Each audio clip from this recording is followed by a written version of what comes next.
Boa tarde, pessoal. Tô aqui para mais uma aula com vocês. Espero que todos estejam muito bem, se cuidando em casa. E se Deus quiser, né, daqui a um tempinho nós estaremos todos juntos novamente, né, a nossa rotina de antes.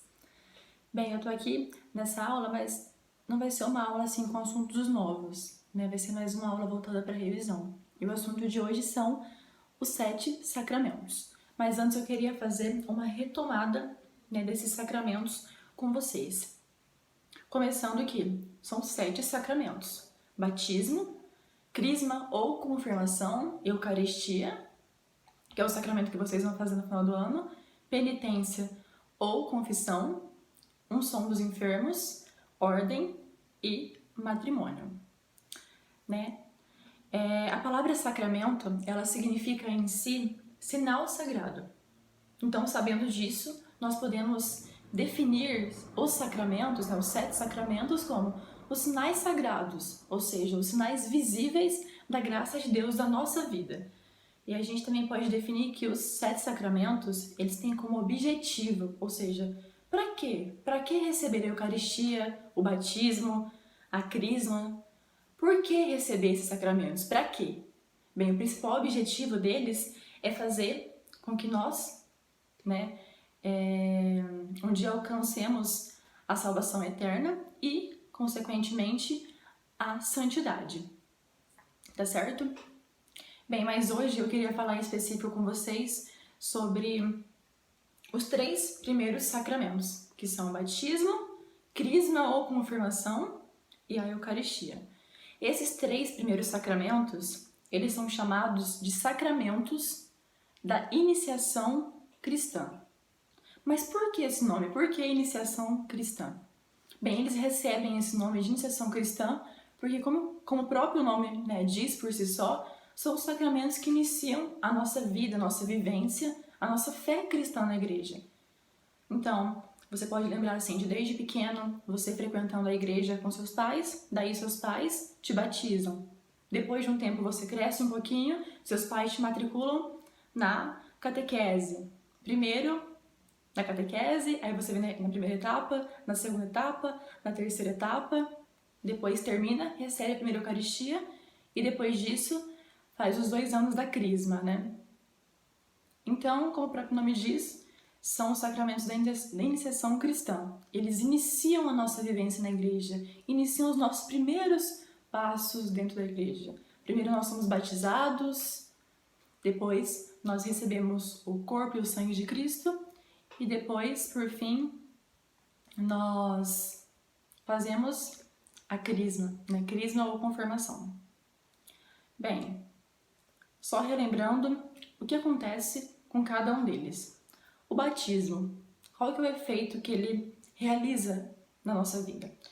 O batismo, ele é um dos sacramentos mais importantes, porque por meio dele, ele é o primeiro dos sacramentos, né? Então ele merece uma relevância maior. Por meio do batismo, nós renascemos espiritualmente. Ou seja, antes do batismo nós somos apenas criaturas. E depois do batismo nós somos filhos de Deus. Então ele faz a gente renascer espiritualmente. O segundo, que na ordem, né, seria, no caso na ordem natural, nós recebemos primeiro o batismo, depois a Eucaristia. Mas na ordem colocada dos 7 sacramentos, a crisma ela vem em segundo lugar, porque chama crisma ou confirmação. Mas por que esse nome de confirmação também? Pode ser chamado de crisma ou confirmação. Por que confirmação? Porque a crisma, ela confirma, é um sacramento que ela serve como confirmação do batismo. Então, nós confirmamos toda a graça recebida no batismo e assim nós crescemos espiritualmente novamente. Nós crescemos na fé, na graça. Nós confirmamos a graça e a fé que nós recebemos no batismo. E em terceiro lugar e último, nos sacramentos da iniciação cristã, vem a Eucaristia, né, que é o sacramento que vocês vão receber no final do ano. E que efeito que ele surte na nossa vida? Depois de renascidos com o batismo, certo? Porque o batismo faz a gente renascer espiritualmente, como eu disse. Então, depois de renascidos espiritualmente e depois de confirmados e fortalecidos com a crisma, nós recebemos o alimento que nutre a nossa alma, que nutre o nosso espírito. Tem uma grande diferença entre isso, porque no dia a dia nós comemos o quê?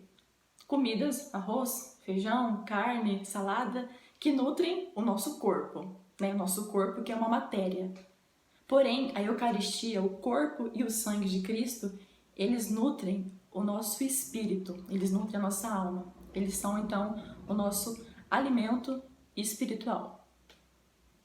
Bem, outro ponto que eu queria também reforçar com vocês é que cada um, na verdade, todos os sacramentos, eles possuem 3 características principais. Não só os sacramentos da iniciação cristã que nós estamos falando na aula de hoje, que são o batismo, a crisma e a Eucaristia, mas também todos os outros. Eles possuem 3 características principais. A primeira é a matéria.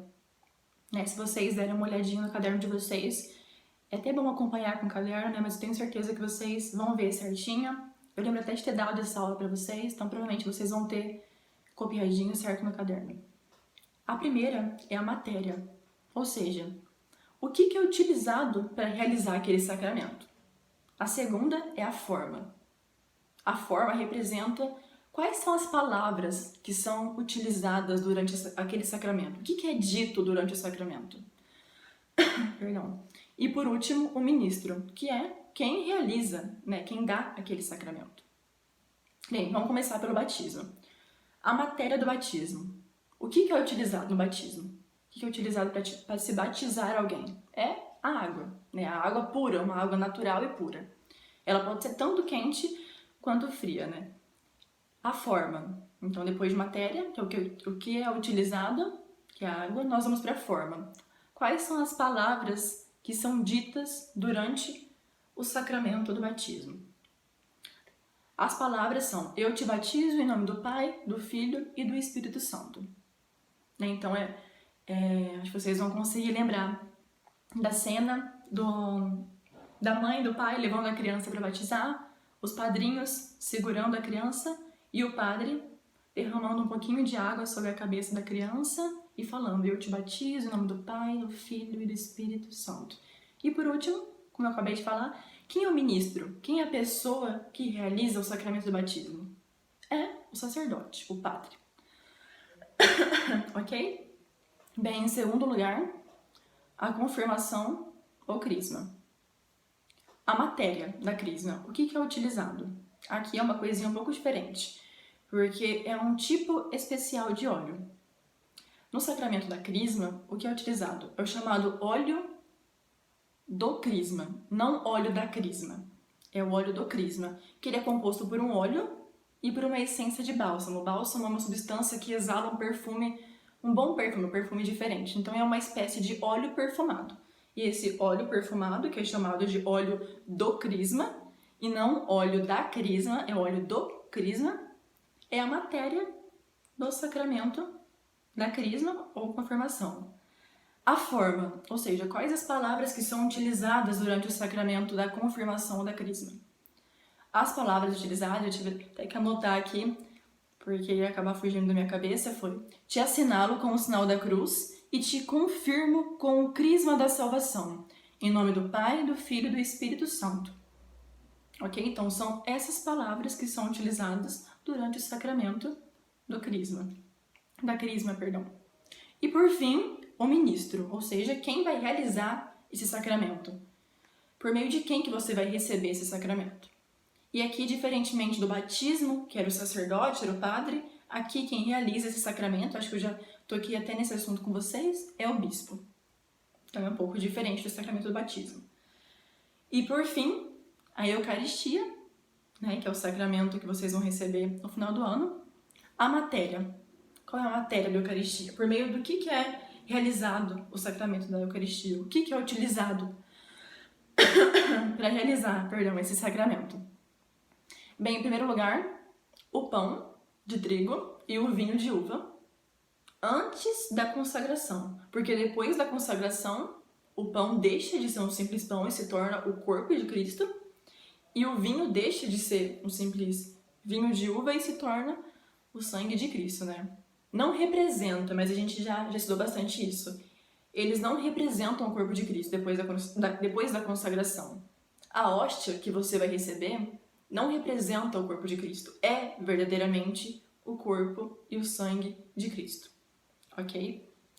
Em segundo lugar, a forma, que são as palavras que são ditas durante esse sacramento, e aqui, diferentemente do sacramento do batismo e da crisma, aqui no sacramento da Eucaristia, as palavras, né, que são ditas durante esse sacramento são as palavras que são ditas no momento em que o padre no altar realiza a consagração, ou seja, no momento em que o vinho deixa de ser vinho e passa a ser sangue de Cristo, e no momento em que o pão deixa de ser um simples pão e se transforma verdadeiramente no corpo de Cristo. Então, as palavras que ele diz no momento da consagração são consideradas aqui a forma do sacramento da Eucaristia, ok?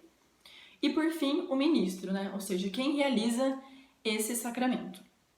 E aqui na Eucaristia, da mesma forma que o batismo, é o sacerdote ministerial, né? O sacerdote ali que representa o ministério. Também vocês conhecem como o padre, né? O padre é o sacerdote. Mas é basicamente isso, né? Nós vimos na aula de hoje, são os sacramentos da iniciação cristã, os 3 primeiros sacramentos. Depois, após isso, nós iremos ver o sacramento chamado sacramentos da cura, que envolvem a penitência ou confissão e a unção dos enfermos. E, por fim, os sacramentos intitulados, né, sacramentos de serviço, que são a ordem e o matrimônio. Mas agora no início seriam mesmo só os sacramentos da iniciação cristã, né, só uma revisãozinha, nada de conteúdos novos por enquanto, apenas isso. Espero que vocês estejam muito bem, todos em casa, como eu disse no início do vídeo. Logo, logo nós estaremos todos juntos. Qualquer dúvida que vocês tiverem, podem entrar em contato comigo ou com o Pedro, podem deixar comentários de dúvidas aqui no vídeo. Eu criei esse canal, né, apenas para facilitar esse nosso contato, né? Porque as nossas aulas não podem parar. Vocês no final do ano, vocês vão receber esse sacramento tão importante que é o sacramento da Eucaristia e o conteúdo de vocês, então não pode parar, né? Não pode ficar atrasado, porque isso pode chegar a prejudicar vocês. Mas então, qualquer dúvida, podem colocar aqui na parte de baixo do vídeo, podem me mandar no privado do WhatsApp, no privado do Pedro também, podem me ligar. Qualquer dúvida que vocês tiverem, podem mandar no grupo, sugestões também. O que não entendeu, pode ir lá e colocar não entendi isso, não entendi aquilo. Ok? E daí agora eu vou pesquisar, na verdade eu vou tirar do caderno algumas questões para vocês de revisão também sobre esse conteúdo que a gente viu agora. E eu vou estar colocando no grupo para vocês responderem. Eu preferi criar esse canal para facilitar nessa troca entre a gente, porque eu tava pensando até em fazer vídeos e mandar pelo WhatsApp. Só que o WhatsApp, ele, como todo mundo sabe, ele não permite que nós mandemos, né, o tempo inteiro de vídeo, ele corta o vídeo. E daí eu preferi criar o canal mesmo para facilitar, em que eu pudesse gravar um vídeo e mandar ele inteiro para vocês, para que não ficasse algo cortado. Mas então, como eu disse, qualquer dúvida pode entrar em contato comigo. E é isso. Um beijo para todos vocês. E qualquer dúvida, lembrando, podem entrar, tá? Não hesitem, podem me ligar. E é isso. Espero que todo mundo esteja muito bem se cuidando em casa. E se Deus quiser, logo logo nós estaremos todos juntos.